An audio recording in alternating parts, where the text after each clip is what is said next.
Jamal Wright was 34 years old when he opened his mailbox and found the wedding invitation that would change everything. For 18 months, he'd lived quietly as a fifth-grade teacher in Philadelphia, driving his old Honda, shopping at thrift stores, letting his ex-fiancée Brittany believe she'd escaped a life of mediocrity when she left him for a wealthy surgeon. The invitation was ornate, expensive, but it was the handwritten note that made his hands shake. "Jamal, I wanted you to see what my life has become. I know this might be hard for you, poor thing, but maybe it will inspire you to finally make something of yourself." She had no idea he was worth $18 million. Had no idea the struggling teacher she'd mocked owned the educational software company that made him a fortune. 2 hours before her vineyard ceremony in Napa Valley, Jamal's private jet touched down on the tarmac. As his Rolls-Royce pulled up to the estate entrance and he stepped out in a custom Tom Ford tuxedo, Brittany's face went white. What happened next would destroy her perfect narrative, expose her calculated betrayal, and prove that the biggest mistake of her life was inviting the man she'd underestimated. But in that moment, watching her champagne glass tremble in her hand, Jamal knew everything was about to change. Before we jump into the story, comment where in the world you are watching from and subscribe, because tomorrow's story is one you need to hear. The late afternoon sun slanted through the windows of room 502 at Franklin Elementary School in Philadelphia. Jamal Wright moved between clusters of desks, his tall frame bending down to help students with their math problems. The classroom showed signs of creative problem-solving. Cardboard geometry shapes hung from the ceiling, and motivational posters made from recycled materials decorated the walls. "Mr. Wright, I got it!" Madison beamed, holding up her worksheet. "I used the strategy you showed us with the blocks." "That's excellent thinking, Madison." Jamal smiled, his voice warm and encouraging. "Would you like to show the class how you solved it?" As Madison explained her solution to her classmates, Jamal watched with quiet pride. The classroom might lack the newest textbooks or smartboards, but his students were thriving through hands-on learning and genuine engagement. After the final bell rang and his students filed out, Jamal gathered his worn leather messenger bag and headed to the faculty parking lot. His 12-year-old Honda Civic sat between newer vehicles belonging to other teachers. The car's faded blue paint and minor dents didn't bother him. It ran well and served its purpose. During the drive to his modest one-bedroom apartment in West Philadelphia, Jamal's mind drifted to his grandmother, Evelyn. Her words from 7 years ago remained as clear as ever. "Don't let money change who you are. Stay grounded in real work with real people for at least 10 years. He could still picture her weathered face in the hospital bed, her wisdom cutting through the grief of impending loss.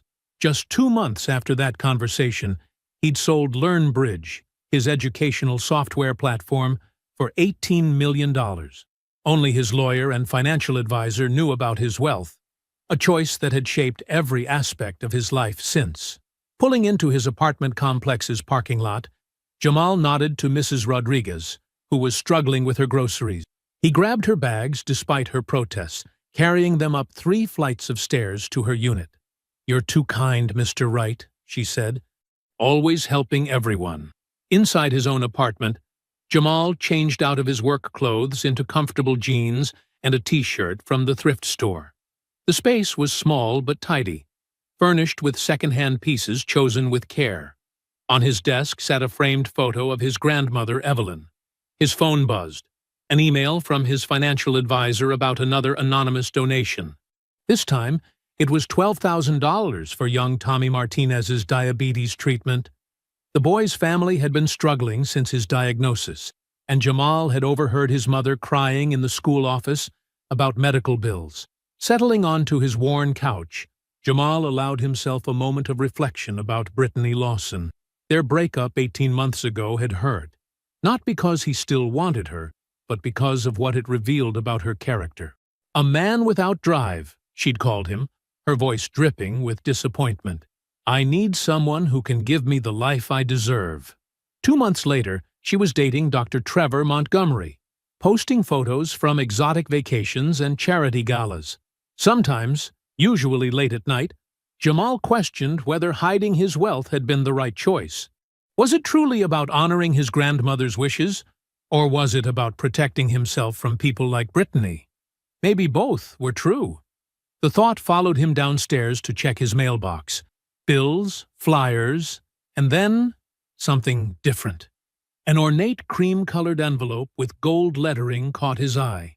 Inside was an elaborate wedding invitation, but what made his stomach tighten was the handwritten note that fell out. Jamal, I wanted you to see what my life has become. Trevor gives me everything I deserve. I know this might be hard for you, poor thing, but I'd love for you to come celebrate with us. It might inspire you to finally make something of yourself. Bring a date if you can find someone willing. B. The paper was thick, expensive. Her handwriting was as precise and calculated as ever. Jamal stood there in the lobby, the invitation heavy in his hands, letting the familiar feelings of disappointment and frustration wash over him. Not because her words hurt, they didn't anymore, but because she remained exactly who she'd always been, someone who measured life's worth in dollar signs and status symbols. He tucked the invitation back into its envelope, thinking about how tomorrow he'd help his students build solar system models from recycled materials, how he'd probably give Marcus another granola bar because he often came to school hungry, how he'd continue living exactly as his grandmother had taught him, with purpose, integrity, and genuine care for others. The wealth sitting in his accounts didn't define him. The lives he touched in his classroom and community did.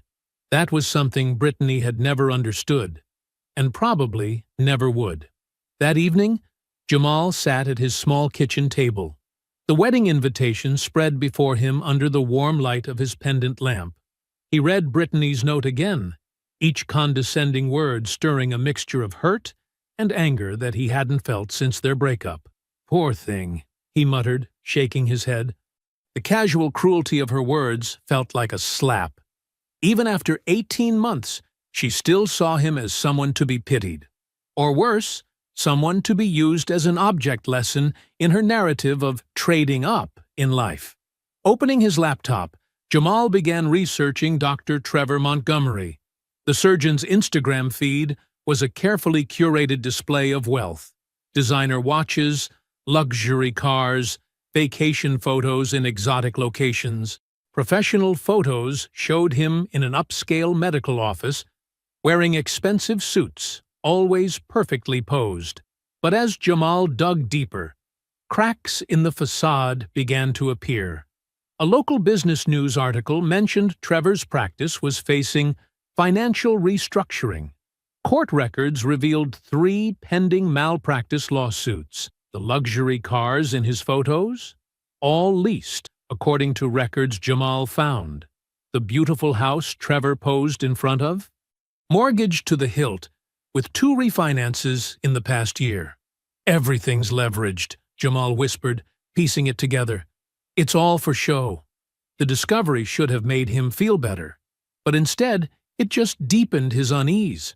Brittany had left him for another illusion, another carefully constructed image of success.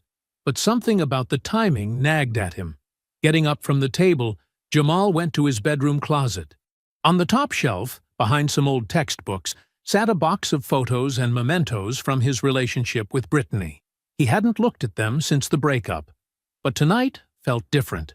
As he sorted through the photos, a small leather-bound book fell from between some folders. He recognized it immediately. Brittany's journal. She must have left it behind when she moved out. Jamal had always respected her privacy during their relationship, never reading her personal writings. But now, with her cruel note lying on his kitchen table, he opened the journal. The entries started from their final year together. At first, they were mundane observations about their life, but then the tone changed dramatically. March 15th. Another dinner at Jamal's favorite cheap Italian place. He thinks it's charming. I think it's pathetic. I can't keep living like this. Started going to medical conferences and charity galas on my own. That's where the real men are. Men with ambition, men who can give me what I deserve. Jamal is sweet, but useless. He's my placeholder, until I find someone who can actually afford the life I want. Jamal's hands tightened on the journal. The entry was dated 14 months before their breakup. He kept reading. April 2nd. Met an interesting surgeon at tonight's gala. Trevor Montgomery.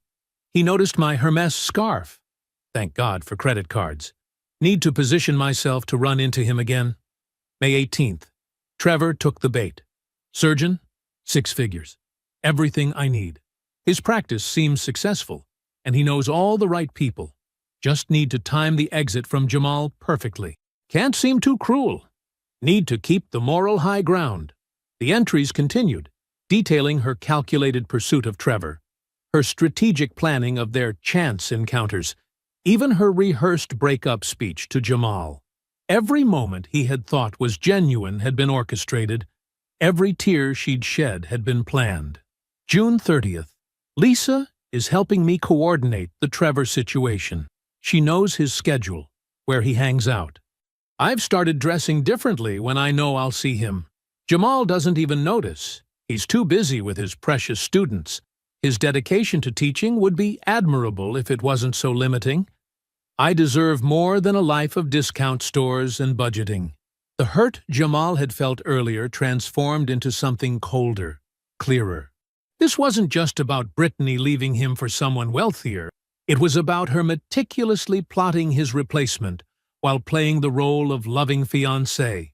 Every kiss, every "I love you," every shared moment during those final months had been a lie.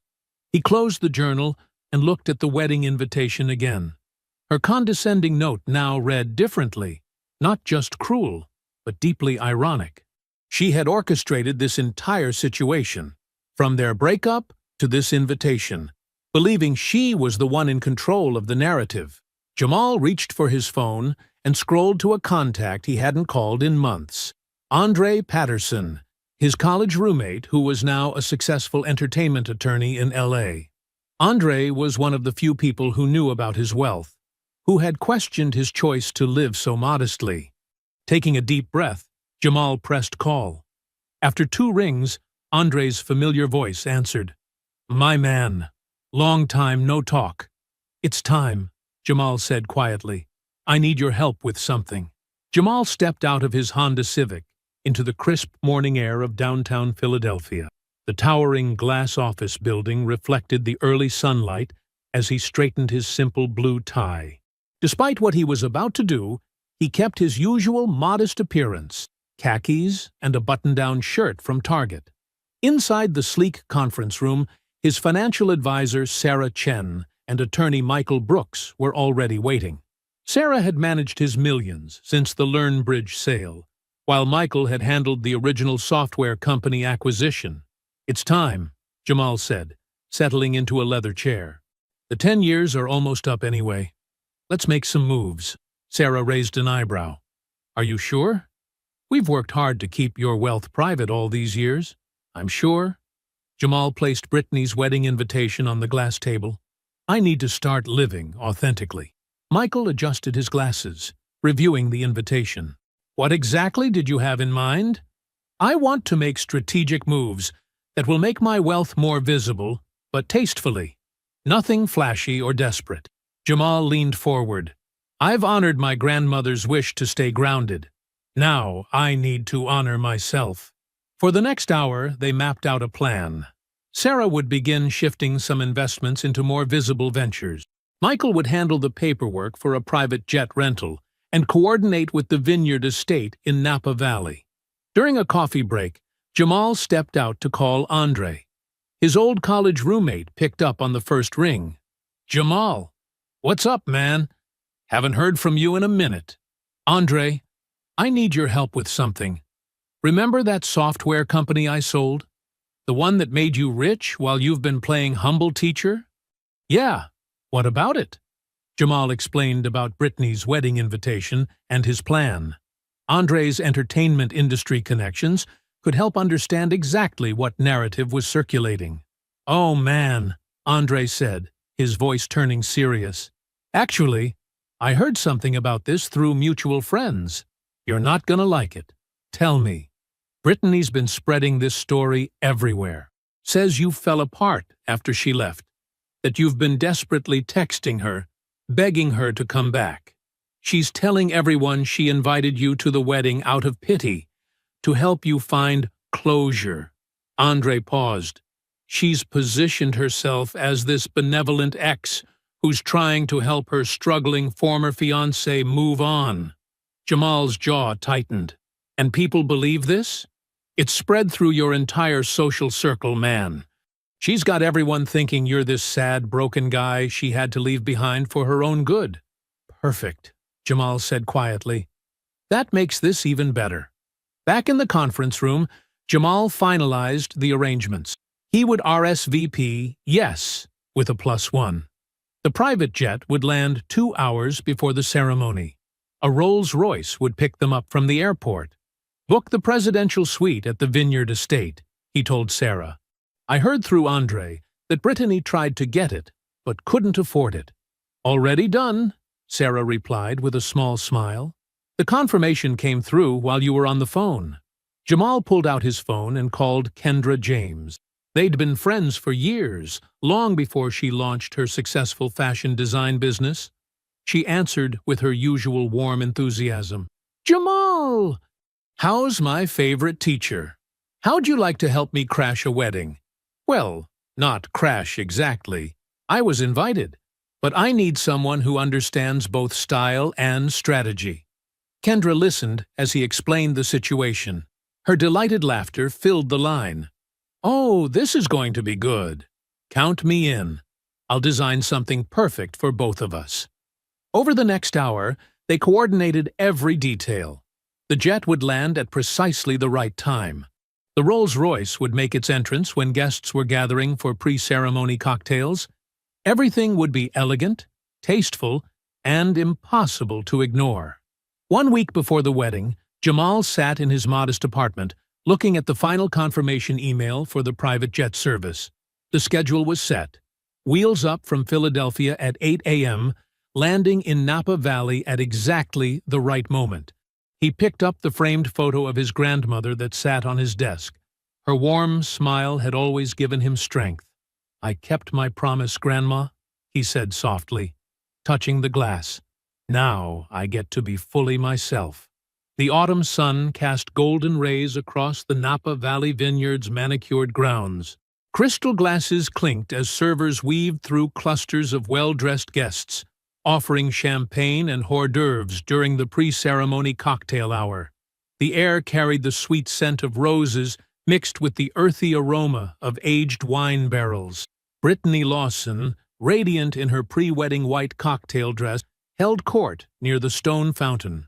Her diamond engagement ring caught the light with every animated gesture as she chatted with a group of admirers. "Everything is just perfect," she gushed, taking another sip of champagne. "Trevor and I wanted an intimate celebration, with just our closest 300 friends." She laughed musically, touching the arm of an older woman in Chanel. "Oh!" Brittany's eyes widened with practiced concern. "My poor ex is coming today. Jamal, the teacher I used to date, I hope he's doing okay. He took our breakup so hard." She lowered her voice conspiratorially. "I invited him to show there are no hard feelings. Maybe seeing all this will inspire him to finally do something with his life." The guests nodded sympathetically, completely bought into her narrative of benevolent ex-fiancé. Brittany basked in their approval, adjusting her perfectly styled hair. A murmur rippled through the crowd as several guests checked their phones. "Did you hear about the private jet that just landed?" someone whispered. "Must be one of Trevor's doctor friends." "No, I heard it was someone from Silicon Valley," another guest responded. Brittany waved away the gossip with a manicured hand. "As long as they're not late for my ceremony. Everything is timed perfectly." She turned back to describing the hand-painted Italian tiles in the vineyard's bridal suite. The sound of tires on gravel drew everyone's attention to the estate's circular drive. A gleaming black Rolls-Royce Phantom pulled up to the entrance, its polished surface reflecting the surrounding topiaries and rose gardens. The driver, in crisp black livery, opened the rear door with practiced precision. A tall, handsome man in an impeccably tailored Tom Ford tuxedo stepped out, a Rolex Daytona glinting on his wrist. He turned to offer his hand to his companion, a stunning woman in a breathtaking designer gown that seemed to float around her. Gasps rippled through the crowd as recognition dawned. "Is that Jamal?" someone whispered loudly. Brittany's champagne glass froze halfway to her lips.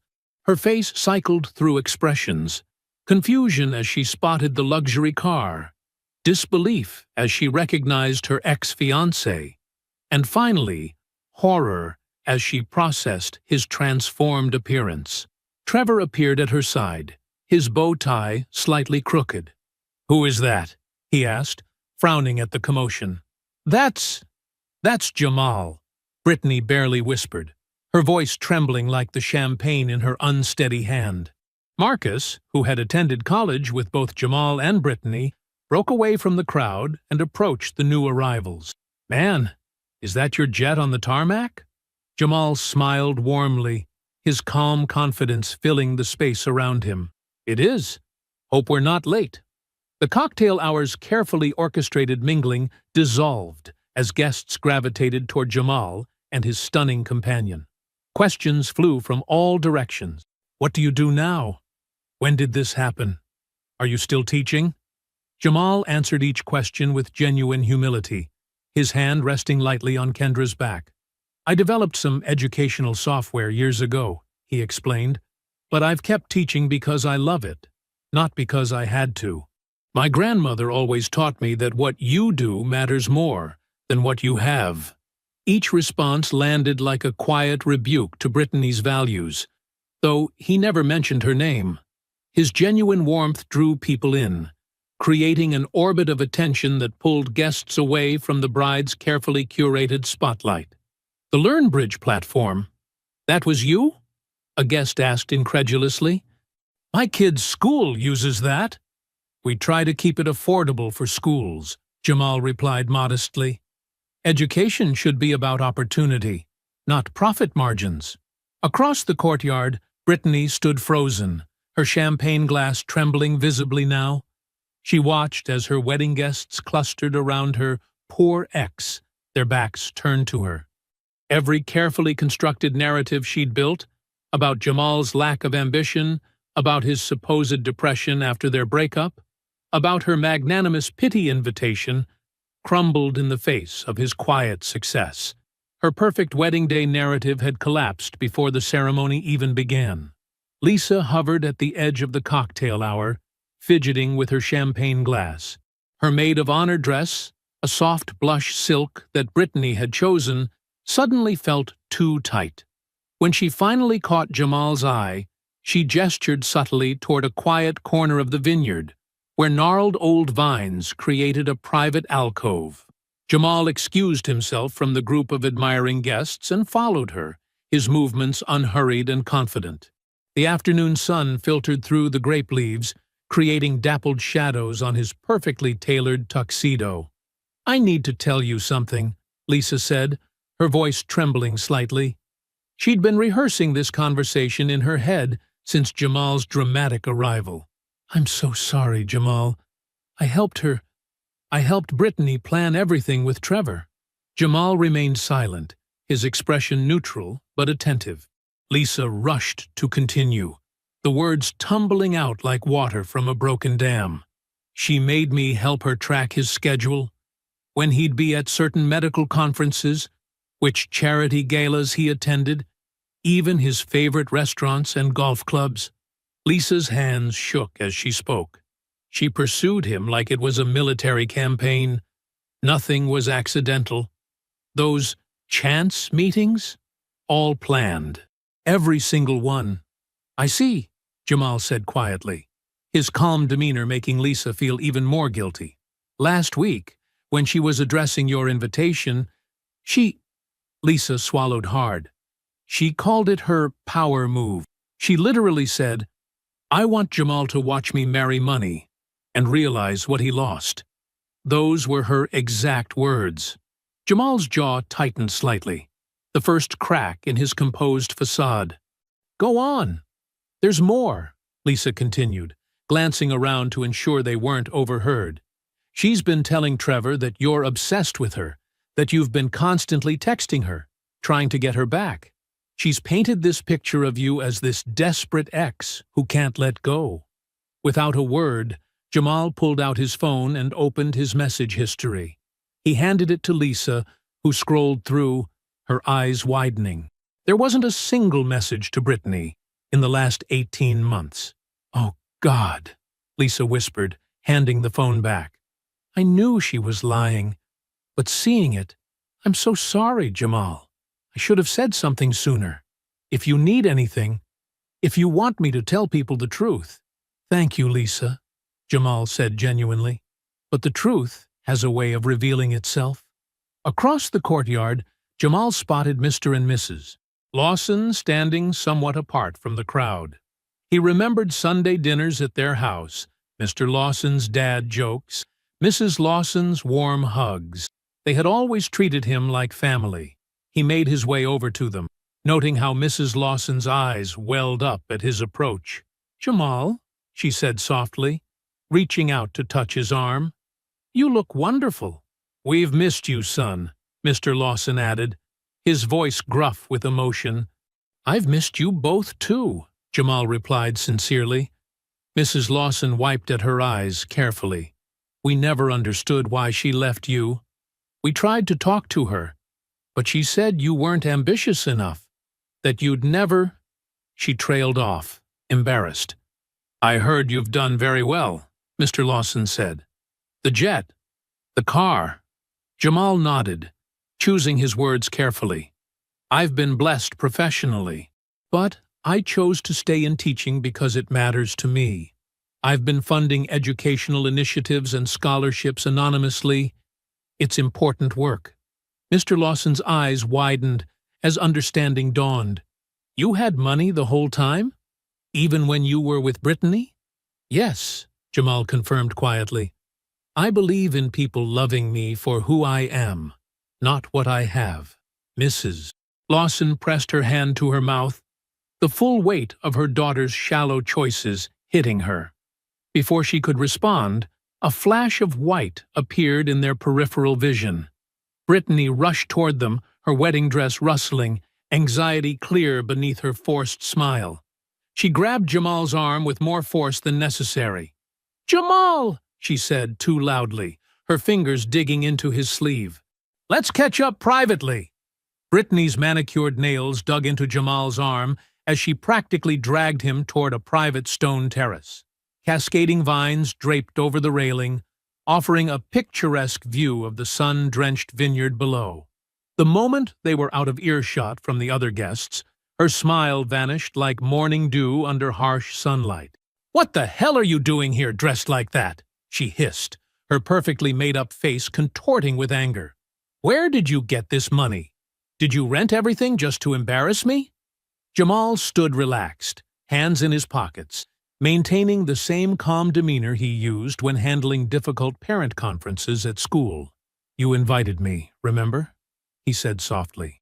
"I came to celebrate your happiness. Don't give me that." Brittany's voice cracked as she struggled to keep her volume down. "You had money this whole time? All those years I complained about your Honda, your tiny apartment, shopping at thrift stores?" She paced the terrace, her white dress swishing against the stone floor. "You made me look like a fool. I left you because I thought you were going nowhere."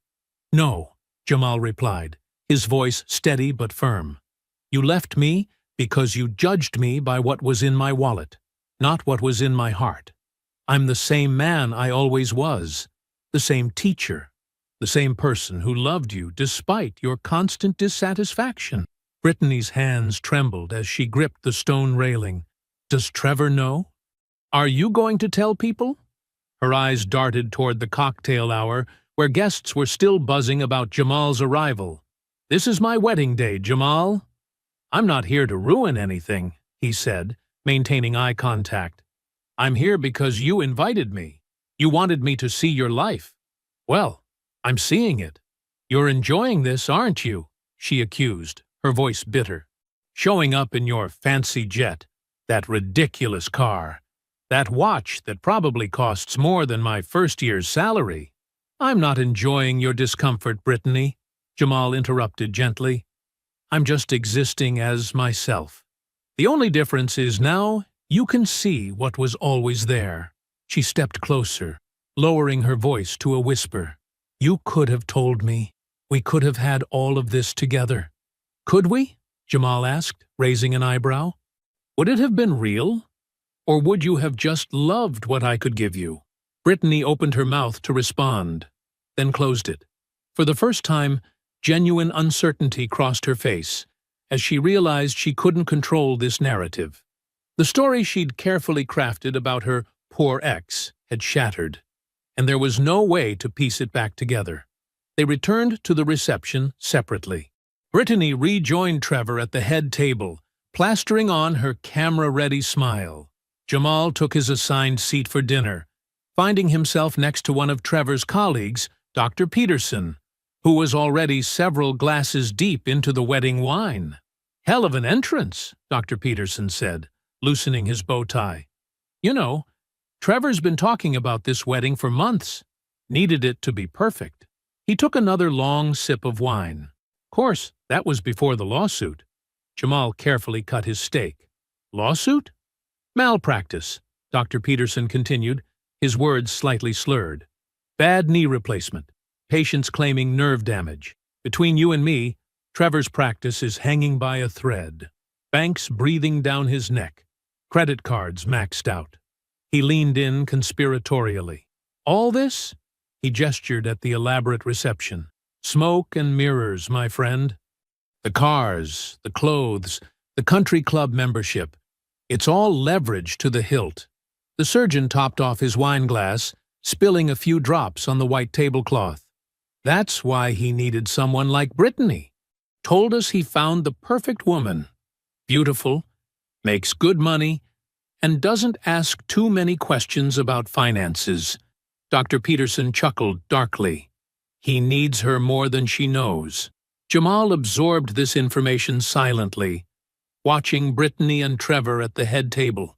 They were both smiling, both playing their parts perfectly. Two people using each other, each thinking they were the one in control. "More wine?" Dr. Peterson offered, already reaching for the bottle.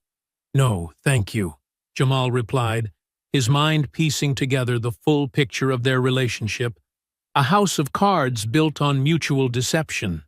At a nearby table, Andre Patterson swirled his wine glass, his voice carrying just enough to catch the attention of surrounding guests. "You know, I've known about Jamal's success for years," he mentioned casually to the group. "But that's not what makes him remarkable." A woman in a navy cocktail dress leaned forward. "What do you mean?" "Well," Andre continued, setting down his glass, "while everyone thought he was just getting by on a teacher's salary, he was quietly changing lives. Last winter, he found out one of his students needed emergency surgery. Family couldn't afford it." Andre paused, letting the information sink in. "Next thing you know, the hospital received an anonymous donation covering every penny." The guests exchanged glances, their expressions shifting from curiosity to amazement. "That's not all," Andre went on, his voice warm with pride for his friend. "He's funded entire classroom renovations, supplied technology for underfunded schools, created scholarship programs. He's given away more than most people make in a lifetime."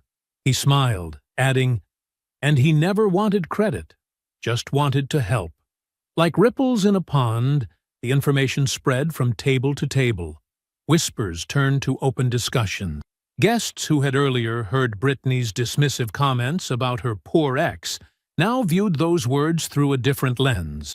"Can you believe she called him poor thing in that invitation?" one guest muttered to another. And all this time, he was secretly funding charitable causes while she was chasing status, another replied, shaking her head. At the bar, Trevor Montgomery swayed slightly, his sixth glass of champagne making his movements unsteady. His eyes locked onto Brittany, who was trying to maintain conversation with her bridesmaids while clearly aware of the shifting atmosphere in the room. Trevor stumbled over to her, his face flushed. "Did you know?" he demanded, grabbing her elbow. "Trevor, you're drunk," Brittany hissed, trying to pull away. "Not now." "Did you know he had money?" Trevor pressed, his voice rising. "Is that why you invited him? Are you still in love with him?" Heads turned toward their increasingly visible confrontation. Brittany plastered on a smile, but her eyes flashed with panic. "You're being ridiculous. Let's discuss this later." "Later?" Trevor laughed bitterly. "Like how you'll later explain why you never mentioned dating a millionaire." The wedding coordinator nervously approached, suggesting it was time for toasts. Brittany practically pushed Trevor toward his seat, desperate to maintain some semblance of normalcy. As planned speakers delivered their rehearsed messages, Brittany's brother David stood up, champagne in hand. He glanced at his prepared notes, then set them aside. "I had a whole speech written," he began, "but I need to say something else. Something about the kind of person Jamal Wright is." He looked directly at his former would-be brother-in-law. "What most people don't know is that 3 years ago, our mom got sick. Really sick. The medication she needed wasn't covered by insurance, and we were struggling to figure it out."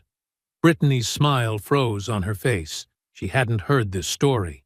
"Then, suddenly," David continued, his voice thick with emotion, "the pharmacy called. Said an anonymous donor had paid for a year's worth of medication. We never knew who it was." He turned to Jamal. "Until today, when I finally connected the dots. The timing, the way you asked about Mom's health afterward." The room fell silent. All eyes moved between Jamal, who sat quietly with his usual calm demeanor, and Brittany, who looked like she'd been struck. "You helped save our mother," David said firmly, "and you never said a word. Never asked for recognition. Never used it to—" He glanced at his sister. "Prove anything to anyone." Glasses raised throughout the room. "To Jamal," someone called out. The toast spread, voices joining in appreciation for the quiet teacher who had touched so many lives without seeking praise. At the head table, Brittany sat motionless, her champagne untouched. Beside her, Trevor stared at his new wife with dawning comprehension, seeing for the first time how little he truly knew about her, and about the man she'd deemed not good enough. Between them, the elaborate wedding cake stood on its display, its white fondant gleaming under the reception light. Like everything else about this wedding, it was chosen to impress, to project an image. And like everything else about this day, it remained untouched as the carefully constructed facade crumbled around it. Sunlight streamed through the presidential suite's windows as Jamal packed his overnight bag. Kendra emerged from the bathroom, wrapping a silk scarf around her hair.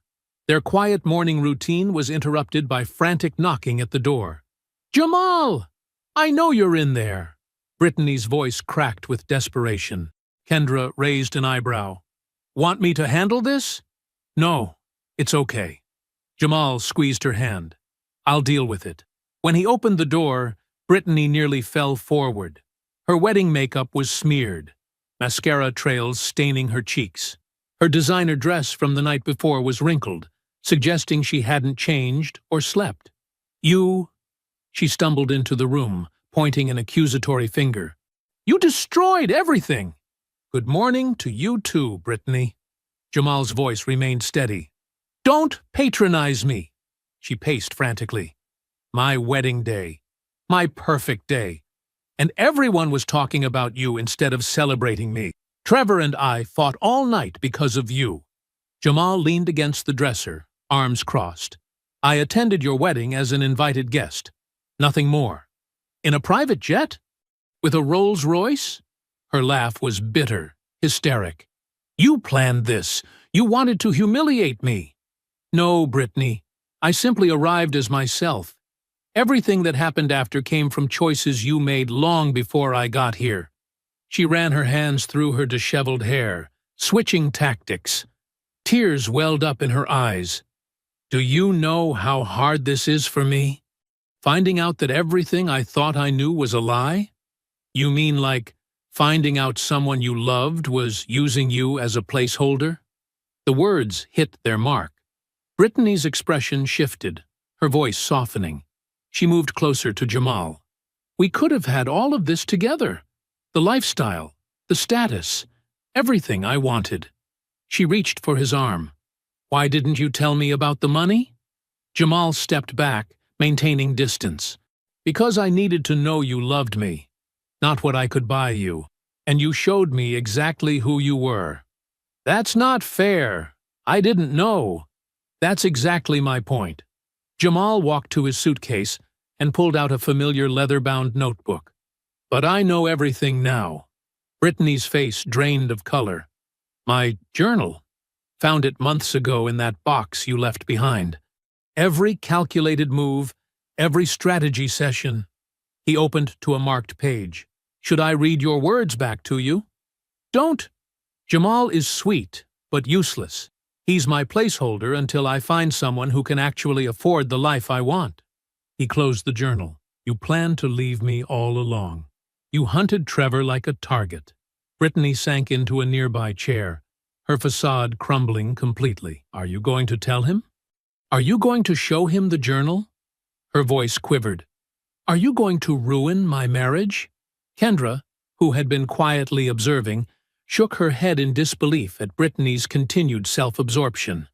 Your marriage will succeed or fail based on the foundation you've built together, Jamal said. That has nothing to do with me. But I hope, for your sake, that you actually love him. Of course I love him. But her voice lacked conviction. Do you? Or do you love what you thought he could give you?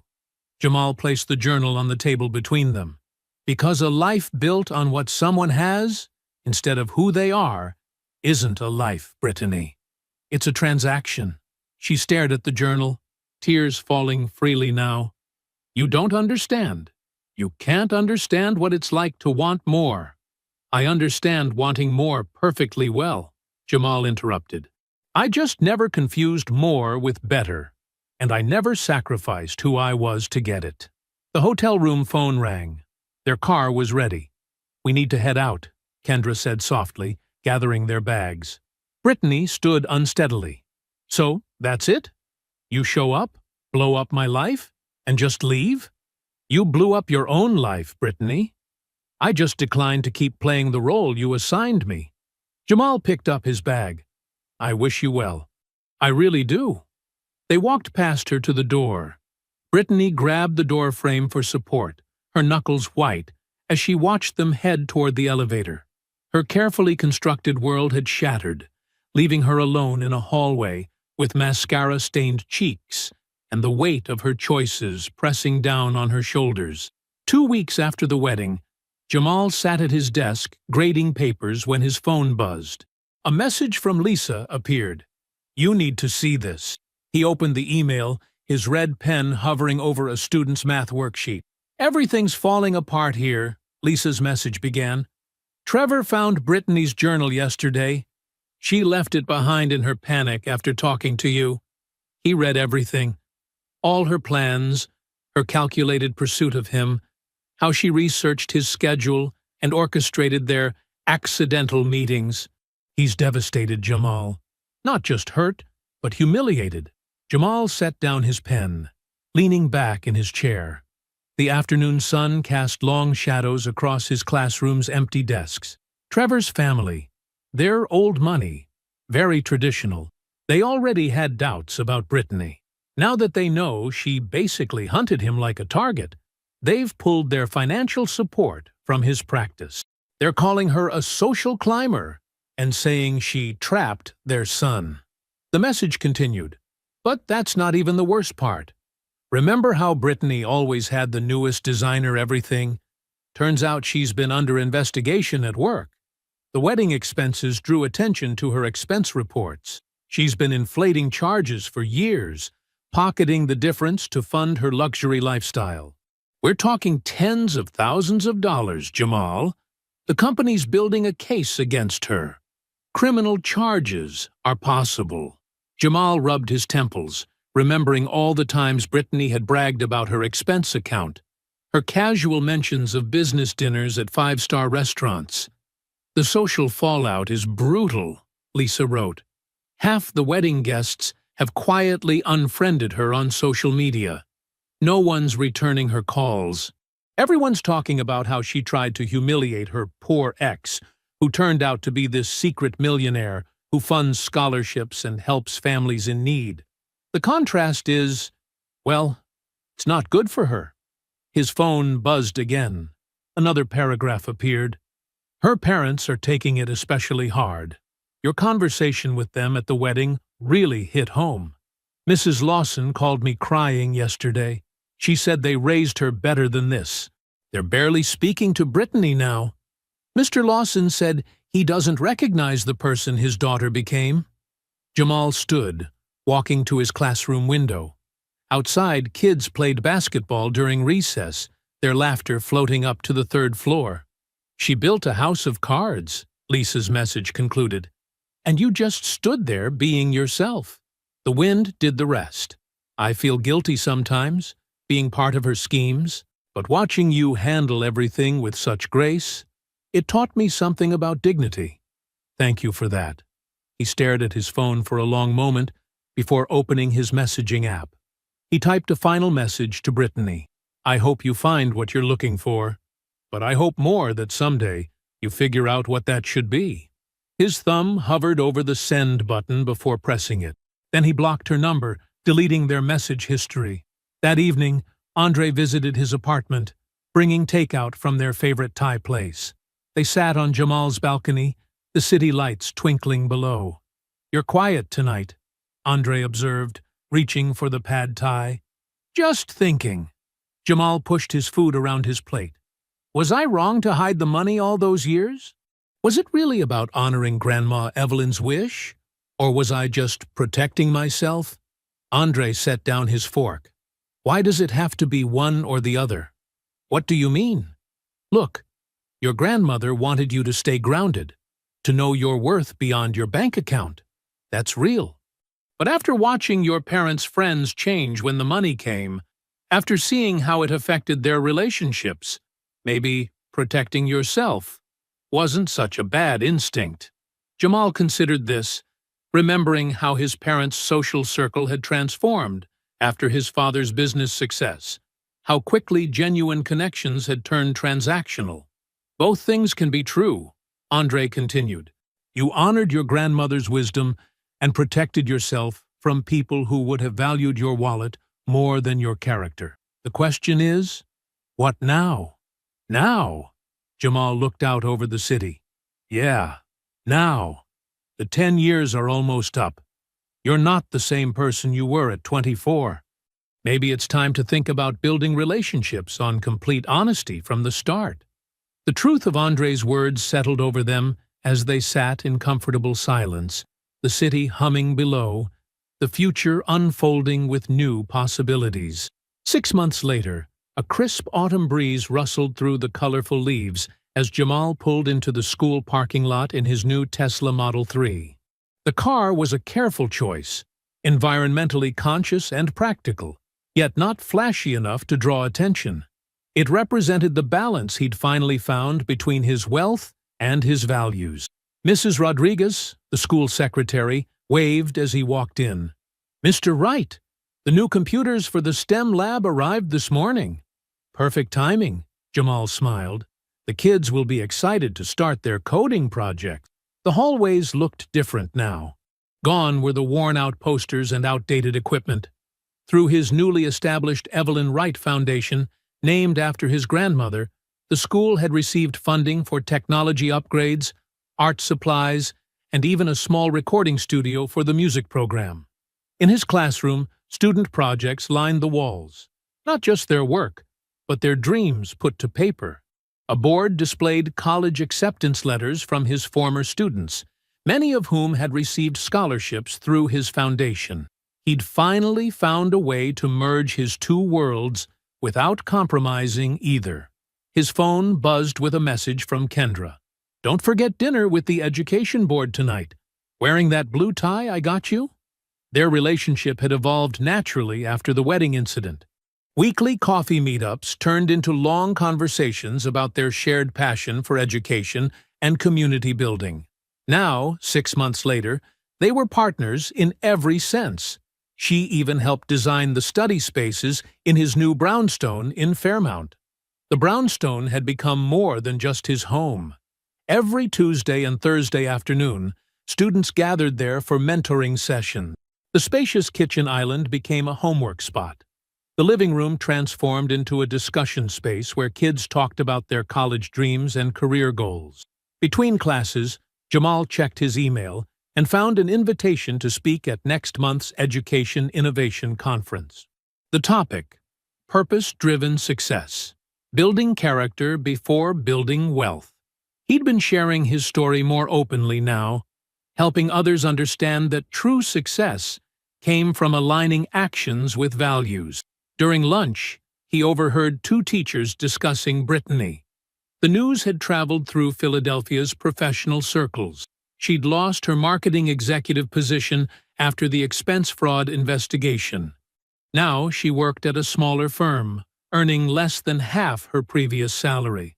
Her carefully curated social media presence had gone quiet. Through mutual friends, Jamal had heard about her life with Trevor. Their marriage had devolved into a cold arrangement, both too proud to admit failure, too financially entangled to separate. They lived in a smaller house now, Trevor's practice struggling after his family withdrew support. They maintained appearances at social events, but everyone saw through the facade.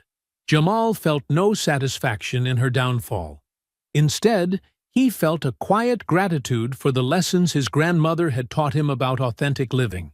After school, he found an elegant cream envelope in his mailbox.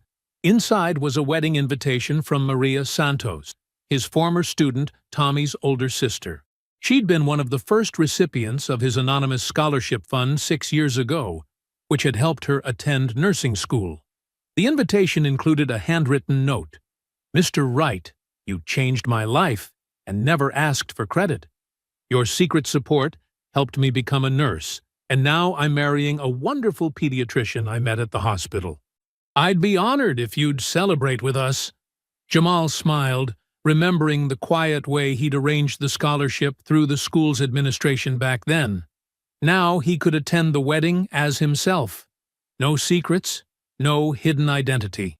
He drove to the local post office, where his Tesla drew barely a glance. Inside, he filled out the RSVP card, booking a regular commercial flight and making a note to shop for a thoughtful gift at a local store. Some habits of humility were worth keeping. As he dropped the RSVP in the mailbox, he caught his reflection in the window. The same dedicated teacher he'd always been, but now living without the weight of secrets. His grandmother's voice echoed in his memory. "Success isn't about what you have. It's about who you are when you have it." "I kept my promise, Grandma," he whispered to his reflection. "And I stayed me." Standing there, Jamal understood the truth that had guided him all along. Some people spend their lives chasing what they think they deserve. He had learned the secret. Deserve what you chase. I hope you enjoyed that one. Be sure to like the video and subscribe so you don't miss the next story. I've picked out 2 more for you that I think you'll really like.